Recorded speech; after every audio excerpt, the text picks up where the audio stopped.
Alléluia.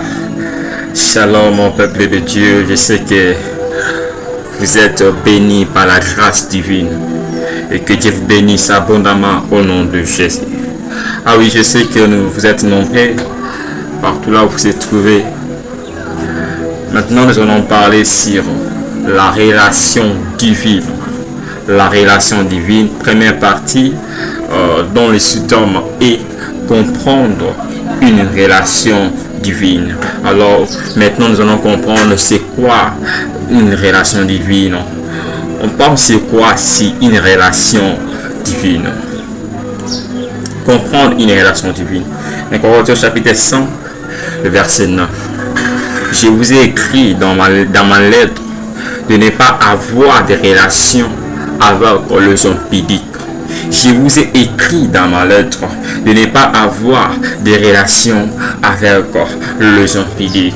Alors, quelqu'un qui a une relation divine, c'est une personne qui n'a pas une relation avec les hommes pudiques. Le contrôle de la relation divine, c'est une relation diabolique. Mais une relation que nous parlons d'ici, c'est une relation céleste, c'est une relation si naturelle, c'est une relation dont le gérant, dont le dirigeant, c'est Dieu lui-même. Nous parlons sur la relation divine. Comprendre une relation divine. Alors, c'est quoi une relation en fait? Une relation, c'est un rapport, un lien ou une connexion de dépendance réciproque entre deux ou plusieurs personnes. Une relation, c'est un rapport, un lien ou une connexion de dépendance réciproque entre deux ou plusieurs personnes.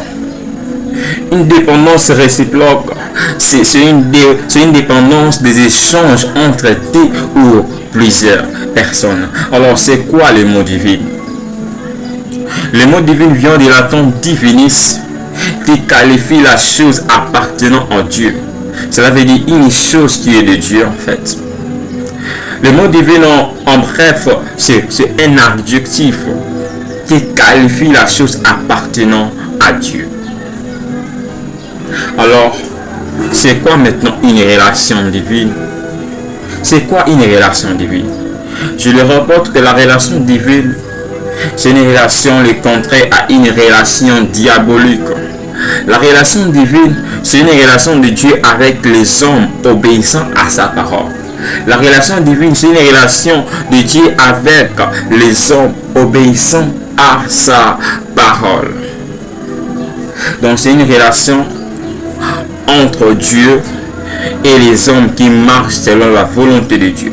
C'est une relation entre Dieu et les hommes qui marchent selon les écritures de la parole de Dieu. C'est une relation entre Dieu et les hommes obéissants de la parole de Dieu.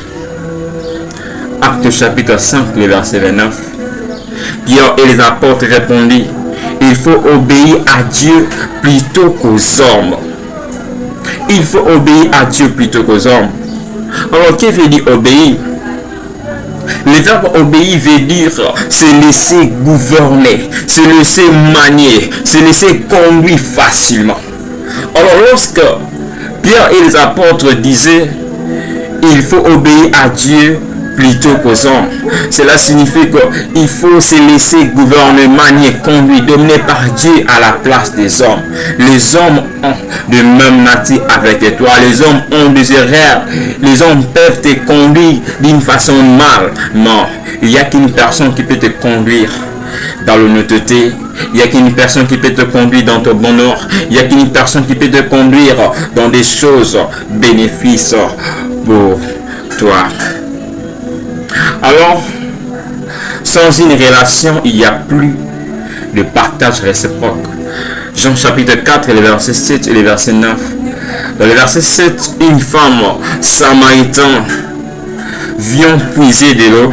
Jésus lui dit: donne-moi à boire. Dans le verset 9, la Bible nous dit: la femme samaritaine lui dit: comment toi qui es juif me demandes-tu à boire, à moi qui suis une femme samaritaine? Les Juifs, en effet, n'ont pas de relation avec le Samaritain. C'est-à-dire, sans une relation, il n'y aura plus de partage.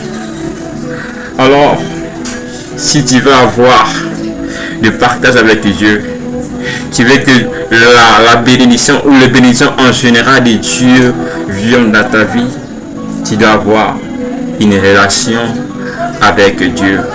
Et ça, une relation divine.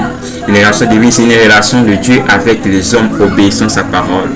Obéir à la parole de Dieu, se laisser conduire à la voix de Dieu, se laisser manier, se laisser gouverner par la voix de Dieu Tout-Puissant. Que Dieu nous bénisse abondamment. Père de gloire, Seigneur, je te remercie, Seigneur, encore pour cette prédication. Que la connaissance, Père de gloire, Seigneur, reste demain à nous, Seigneur, pour vivre pleinement comme dit ta parole. Au nom de Jésus, on s'y prie. Amen.